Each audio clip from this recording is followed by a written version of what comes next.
Assalamualaikum warahmatullahi wabarakatuh. Apa kabar anak-anak? Semoga kalian semua beserta keluarga selalu dalam keadaan sehat dan dalam lindungan Allah Subhanahu wa taala. Amin. Nah, sebelum kita mulai pembelajaran kita pada pagi hari ini, mari kita mulai dengan membaca basmalah bersama. Bismillahirrahmanirrahim. Semoga dengan kita membaca basmalah, Allah berikan kemudahan kepada kita untuk menerima pembelajaran pada pagi hari ini atau untuk menyerap ilmu pengetahuan kita. Baik, anak-anak, di bab ketiga ini kita akan belajar tentang adab Islami. Nah, adab-adab Islami yang akan kita pelajari ada 3 ya. Yang pertama itu ada adab belajar, yang kedua adab mengaji, dan yang ketiga itu ada adab bermain. Jadi ada adab-adabnya. Nah, sebelum kita membahas lebih jauh tentang apa sih itu adab bermain, apa itu adab mengaji, bagaimana, nah, kita bahas terlebih dahulu apa itu adab. Jadi adab itu adalah etika atau tata cara dalam melakukan sesuatu. Nah, jadi kalau namanya adab belajar berarti kita mempelajari tentang bagaimana cara kita belajar yang baik menurut ajaran Islam. Nah, baik. Jadi Bu Guru ulang kembali, yang namanya adab itu etika atau tata cara. Nah, simpelnya seperti itu. Jadi etika atau cara. Nah, sedangkan belajar, apa itu belajar? Belajar itu adalah suatu kegiatan yang mana tujuannya untuk memperoleh ilmu pengetahuan. Nah, ada kalau kalian sebagai siswa misalnya belajar membaca, berarti cara atau kalian kegiatan untuk memperoleh pengetahuan bagaimana cara membaca yang baik. Nah, seperti itu. Jadi adab itu cara, belajar itu adalah apa? Suatu kegiatan untuk memperoleh ilmu pengetahuan. Nah, di dalam ajaran Islam sendiri, Allah telah memerintahkan kepada kita atau mengajarkan kepada kita. Bu Guru lanjutkan ya anak-anak. Jadi yang namanya belajar itu boleh dilakukan di mana saja. Nah, di dalam agama Islam itu Allah sudah memerintahkan kepada kita bahwasanya melalui turunnya Al-Qur'an yang pertama, yaitu surat Al-Alaq ayat 1 sampai 5. Di situ dari surat Al-Alaq itu berbunyi Iqra bismi rabbikal ladzi khalaq, yang artinya bacalah. Jadi malaikat Jibril ketika bertemu dengan Nabi Muhammad, ketika menurunkan atau menyampaikan wahyu Al-Qur'an ayat surat Al-Alaq ayat 1, Iqra diulang-ulang. Bacalah. Nah, kita mencari ilmu atau kita menuntut ilmu itu dimulai dari membaca. Nah, ketika kita sudah mau membaca, nah dari membaca itulah kita bisa memperoleh ilmu pengetahuan, memperoleh hal yang baru. Jadi segala sesuatu itu kita awali dengan membaca. Sama halnya ketika kita belajar Al-Qur'an. Nah, ketika kita belajar Al-Qur'an juga kita mulai dengan membaca, baik itu membaca huruf hijaiyah dan sebagainya. Paham ya? Jadi yang namanya belajar itu adalah suatu kegiatan untuk memperoleh ilmu pengetahuan. Nah, lanjut.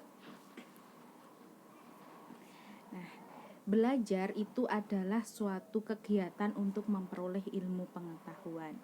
Nah, di dalam surat Al-Alaq tadi bahwasanya adalah perintah Allah untuk membaca, Iqra, bacalah. Nah, jadi menuntut ilmu itu di dalam ajaran agama Islam juga merupakan sebuah kewajiban, yang mana Allah juga memerintahkan orang itu menuntut ilmu dimulai dari dia ketika lahir sampai besok ke liang lahat. Maksudnya apa? Orang menuntut ilmu, orang belajar itu tidak ada batasannya, ya. Nah, seperti di dalam sebuah hadis, di situ berbunyi Tolabul ilmi faridotun ala kulli muslimin wa muslimat, yang artinya mencari ilmu itu hukumnya wajib. Tolabul ilmi faridotun, tolabul ilmi itu mencari ilmu atau menuntut ilmu itu hukumnya wajib bagi setiap muslim laki-laki dan muslimat, muslim perempuan. Jadi menuntut ilmu itu hukumnya wajib. Kenapa? Karena dengan kita menuntut ilmu, dengan kita belajar, berarti kita akan memperoleh ilmu, akan menggali ilmu. Dengan kita berilmu, maka apa? Hidup kita jadi teratur. Segala sesuatu yang didasari dengan ilmu itu akan menjadikan hidup kita teratur. Baik. Nah, lalu bagaimana adab atau cara kita dalam belajar? Nah, anak-anak bisa baca di situ ya. Ada beberapa adab dalam belajar. Yang pertama, niatkan belajar kita itu untuk mencari ridho Allah. Nah, niat yang pertama dan utama. Segala sesuatu itu kita kerjakan harus kita niatkan untuk mencari ridho Allah. Kenapa? Karena kalau Allah sudah ridho, maka segala sesuatunya akan apa? Akan kita peroleh, hidup kita akan damai. Nah, kalau kita menuntut ilmu kita niatkan hanya untuk pintar. Nah, orang pandai kalau Allah tidak ridho, maka apa? Ilmu yang kita miliki juga tidak akan bermanfaat. Alangkah sia-sianya kita belajar capek-capek, tetapi apa? Tidak bisa kita manfaatkan. Jadi diingat, segala sesuatu itu kita kerjakan hanya karena untuk mencari ridho Allah. Niat yang pertama dan yang utama itu untuk mencari ridho Allah. Yang kedua, ketika kita memulai belajar, hendaknya kita berdoa terlebih dahulu, minimal dengan membaca basmalah atau bismillah. Nah, anak-anak tentu sudah tahu ya bagaimana doa belajar. Nah, yuk sekarang kita baca bersama-sama. Robbi zidni ilma warzuqni fahma, yang artinya, ya Allah, tambahkanlah ilmu dan berikanlah aku pengertian yang sempurna. Jadi ketika kita akan belajar, maka adab atau tata etikanya kita itu sebelumnya adalah dengan berdoa. Ketika misalnya kalian lupa, nah maka boleh minimal kita dengan mengucap kalimat basmalah. Akan tetapi lebih bagus ketika kita juga berdoa dengan doa sebelum belajar. Robbi zidni ilma warzuqni fahma. Yang ketiga yaitu penuh perhatian dan konsentrasi. Ketika kita belajar harus sungguh-sungguh, jangan belajar sambil bermain. Misalnya belajar tapi sambil tangannya pegang mainan, sambil main-main atau bercanda, atau malah pegang HP sambil sesekali melihat video membuat slime misalnya seperti itu. Jadi apa? Konsentrasi kita itu terpecahkan. Kita tidak bisa fokus pada satu hal apa yang kita pelajari. Yang keempat, tidak membuat gaduh saat belajar. Ini misalnya kalau pembelajaran kita lakukan di sekolah. Jadi misalnya ketika Bapak Ibu guru menjelaskan, jangan kita malah membuat gaduh, ngobrol sendiri, ajak temannya bercanda misalnya. Itu bukan adab yang baik ketika kita belajar. Selanjutnya, fokus mendengarkan penjelasan Bapak Ibu guru, memperhatikan ya. Mengulangi pelajaran sampai paham. Ketika kita sudah belajar di sekolah, ada hal yang belum kita ketahui, belum kita pahami, boleh kalian menanyakan kepada Bapak Ibu guru. Nah, atau kalau misalnya sudah di rumah, kalian boleh mengulangnya dengan cara apa? Iqra tadi, membaca ulang. Kalau dengan membaca kita belum paham, boleh kita bertanya atau mencari informasi lainnya, boleh melalui internet, boleh kita membaca buku penunjang misalnya. Yang ketujuh, menanyakan hal-hal yang belum dipahami kepada guru. Tadi sudah Bu Guru singgung. Ketika kita belajar di sekolah, kita belum paham dengan apa yang kita pelajari, maka kita harus segera bertanya kepada Bapak Ibu guru. Kenapa? Karena malu bertanya itu sesat di jalan. Kalau kita malu, biar sajalah, nggak usah bertanya, diam saja. Nanti apa? Kita akan menjadi tambah semakin tidak paham, ya.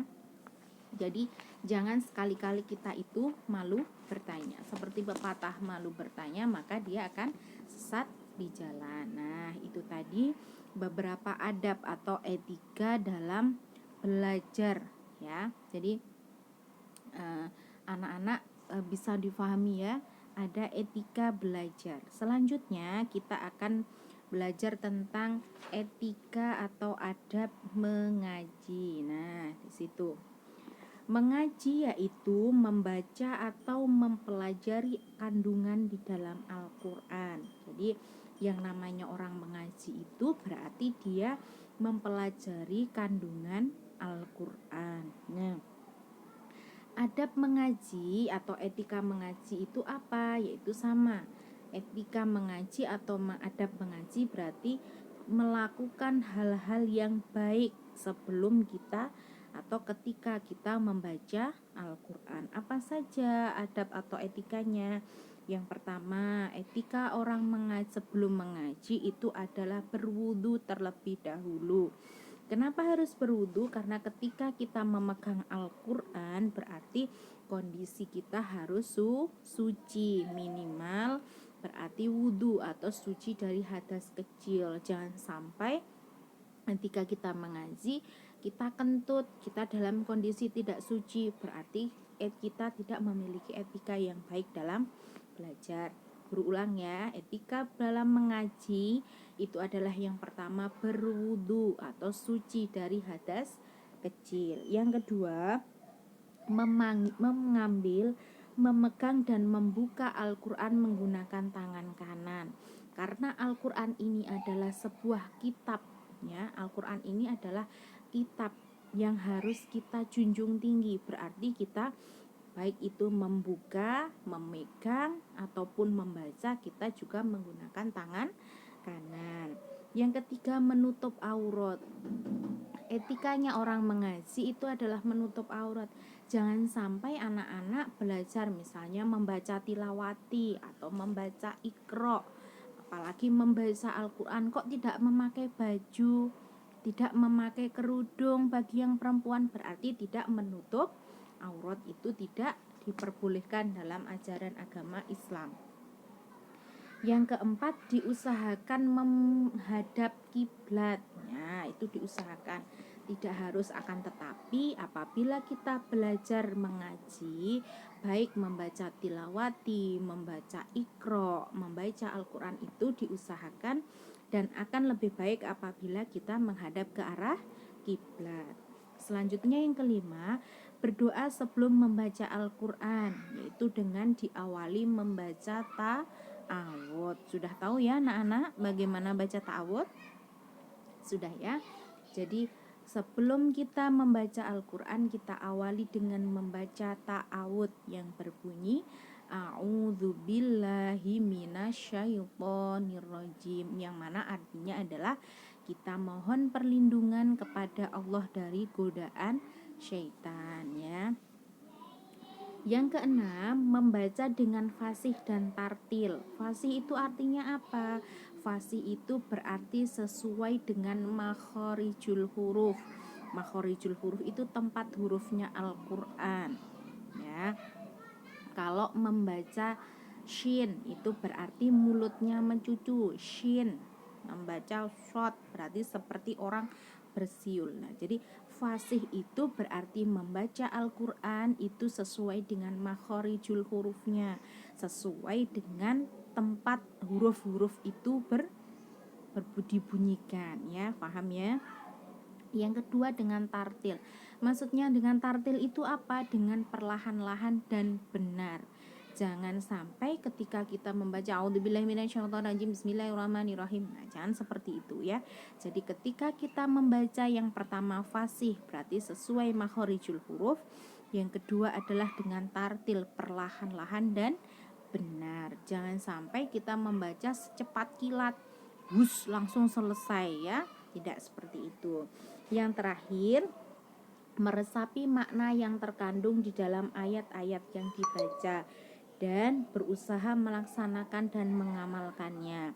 Tadi seperti di dalam surat Al-Alaq ayat 1, Iqra bismi rabbikal ladzi khalaq. Iqra, bacalah, bismi rabbikal ladzi khalaq, dengan nama Tuhanmu. Berarti apa? Kita itu berarti ketika kita belajar, ketika kita mengaji, kita dengan cara apa? Membaca dengan nama Tuhanmu. Maksudnya apa?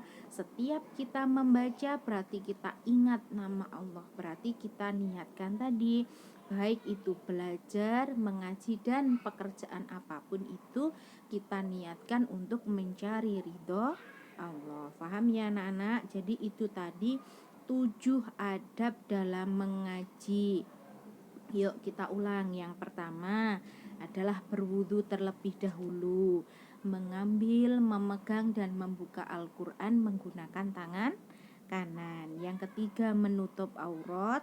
Yang keempat diusahakan menghadap kiblat. Yang kelima berdoa terlebih dahulu. Yang keenam membaca dengan fasih dan tartil. Yang ketujuh apa? Meresapi makna yang terkandung dalam setiap ayat yang kita baca. Syukur-syukur kita bisa mengamalkannya dalam kehidupan sehari-hari. Udah paham ya anak-anak? Nah, itu tadi adab atau etika dalam mengaji. Selanjutnya yang terakhir yaitu adalah adab bermain. Nah, adab bermain. Adab itu kita ulang lagi, yang namanya adab itu adalah etika. Nah, sedangkan bermain itu berarti apa? Suatu kegiatan yang mana tujuannya agar membuat hati kita gembira. Berarti kalau bermain terus nangis, nah berarti itu bukan bermain namanya ya. Karena apa? Hakikat atau tujuan daripada bermain itu agar hati kita gembira. Nah, ada bermain itu berarti etika yang perlu kita perhatikan ketika kita sedang bermain. Nah, kenapa ketika bermain pun kita membutuhkan adab atau etika agar ketika kita bermain tidak terjadi perselisihan, tidak karena bermain malah jadi bertengkar, jadi menangis, berantem. Itu berarti mainnya tidak menggunakan adab atau etika. Lalu seperti apa Bu Guru? Nah, adab atau etika bermain yang pertama adalah saling menghormati. Kalau kita bermain itu menghormati, maksudnya apa? Jangan sampai ketika kita bermain itu egois, harus kita terus yang lebih dulu, harus teman-teman kita mengikuti kemauan kita, bukan seperti itu. Yang namanya saling menghormati apa? Berarti kita bermain itu dengan asas apa? Sama-sama dengan niat untuk bergembira. Jadi tidak ada yang mau menang sendiri, tidak ada yang egois. Selanjutnya tidak berkata kasar pada teman.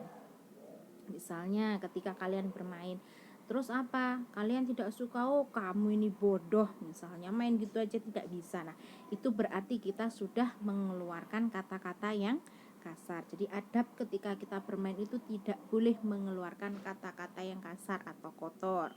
Selanjutnya tidak bertengkar atau berkelahi. Nah, jadi kita bermain itu diusahakan hati kita itu selalu gembira, bukan malah bermain malah menjadikan kita berselisih. Karena apa ya tadi? Pengen menang sendiri.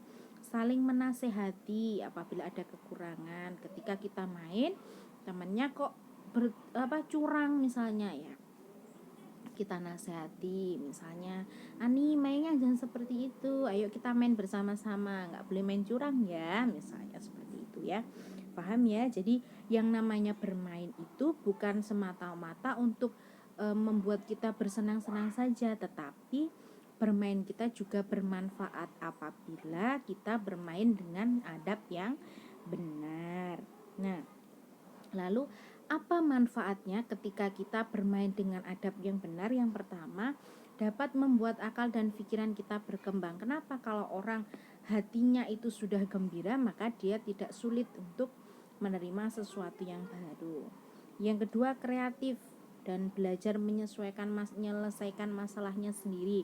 Ketika kita bermain, kita kalah ya, kita harus sportif, jangan terus Kalau kalah pulang nangis, ngadu ke bundanya, misalnya bunda kalah nangis, terus bundanya datang memarahi temannya. Bukan seperti itu. Tujuan kalau kita bermain dengan adab yang benar, berarti ketika kita kalah kita harus sportif. Oh, berarti nanti ketika kita main lagi kita harus dengan cara yang benar, misalnya main kelereng. Oh, nanti harus ada trik nih biar saya tidak kalah terus, seperti itu. Berarti sportif ya. Bukan kalah main kelereng pulang nangis ngadu ke bundanya, misalnya, tidak boleh ya. Jadi manfaat daripada kita bermain menggunakan etika tadi, karena kita mau saling menghormati, bermain bersama-sama. Nah, berarti mainnya kita itu tidak hanya dapat kesenangan, tapi kita bisa belajar menyelesaikan sebuah masalah kita sendiri. Yang ketiga, belajar bersosial dengan teman. Kita tidak boleh egois, bersosial dengan teman. Berarti kita belajar untuk hidup bersama-sama dengan teman, berbagi misalnya. Yang keempat, dapat menambah pengetahuan. Yang kelima, menghilangkan rasa jenuh. Jadi dengan bermain itu kita akan menghilangkan rasa jenuh atau bosan ya.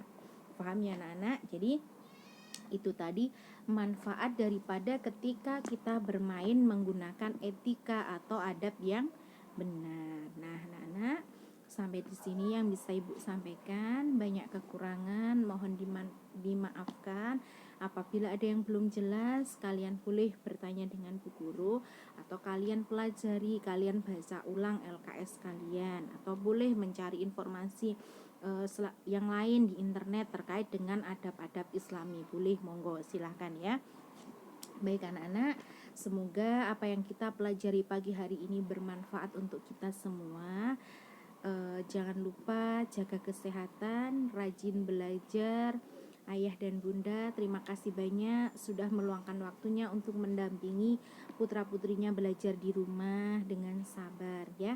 Kita sama-sama berdoa semoga pandemi ini segera berakhir dan kita bisa segera belajar dengan tatap muka, belajar bersama di sekolah. Amin. Baik, itu saja yang bisa Ibu sampaikan.